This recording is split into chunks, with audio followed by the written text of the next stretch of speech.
Breaking news చూస్తున్నాం. తెలంగాణ జాగృతి అధ్యక్షురాలు కవిత arrest అయ్యారు. బస్ పాస్ ఛార్జీల పెంపునకు నిరసనగా బస్ భవన్ ను ముట్టడి చేశారు. అయితే బ్యారికేడ్లు పెట్టి పోలీసులు వారిని అడ్డుకున్నారు. బస్ భవన్ దగ్గర కవిత ధర్నాకు దిగారు. కవితతో పాటు జాగృతి కార్యకర్తలు కూడా ఈ ధర్నాలో ఉన్నారు. అయితే వారందరినీ కూడా పోలీసులు అరెస్ట్ చేసినట్టుగా తెలుస్తోంది. తెలంగాణ జాగృతి అధ్యక్షురాలు కవిత అరెస్ట్ అయ్యారు. బస్ పాస్ ఛార్జీల పెంపునకు నిరసనగా బస్ భవన్ ముట్టడికి జాగృతి నేతలతో పాటు కవిత కూడా అక్కడికి వెళ్లారు. అక్కడ ఆవిడ నిరసన తెలుపుతున్నటువంటి దృశ్యాలు కూడా మనం చూస్తున్నాం. బస్ భవన్ ముట్టడికి తెలంగాణ జాగృతి కార్యకర్తలు ప్రయత్నాలు చేశారు. అయితే వారి ప్రయత్నాలు పోలీసులు తిప్పికొట్టారు. వారు రాకుండా బ్యారికేడ్లు పెట్టి పోలీసులు అడ్డుకున్నారు. బస్ భవన్ దగ్గర కవిత ధర్నా నిర్వహించారు. అయితే కవితతో పాటు జాగృతి కార్యకర్తలు కూడా పోలీసులు అరెస్ట్ చేశారు.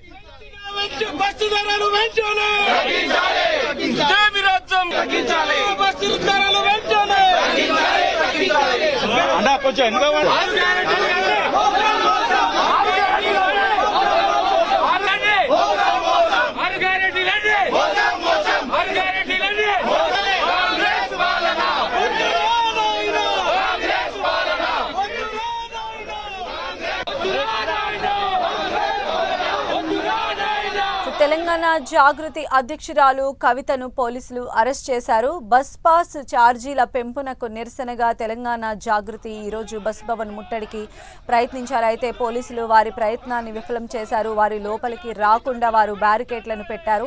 బస్ భవన్ ముట్టడికి తెలంగాణ జాగృతి అధ్యక్షురాలు కవితతో పాటు కార్యకర్తలు కూడా పెద్ద ఎత్తున అక్కడికి చేరుకున్నారు. అయితే పోలీసులు వారిని నిలువరించే ప్రయత్నం చేశారు. బ్యారికేడ్లు అడ్డుపెట్టి వారిని లోపలికి వెళ్లకుండా చేశారు. అయితే బస్ భవన్ దగ్గర కవిత ధర్నాకు దిగారు. అయితే కవితతో పాటు జాగృతి కార్యకర్తలందరినీ కూడా పోలీసులు అరెస్ట్ చేసి అక్కడి నుంచి తరలించారు.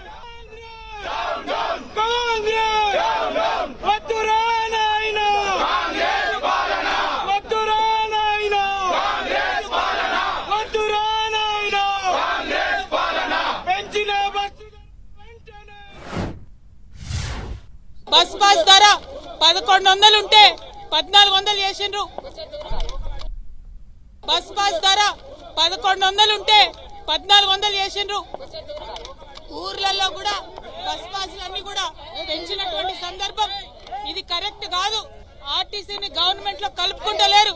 పైగా ఇప్పుడు ఆర్టీసీని వాడేటటువంటి విద్యార్థులకు సామాన్య ప్రజలకు ఇబ్బంది కలిగే విధంగా మీరు బస్ ఛార్జీలు పెంచారు.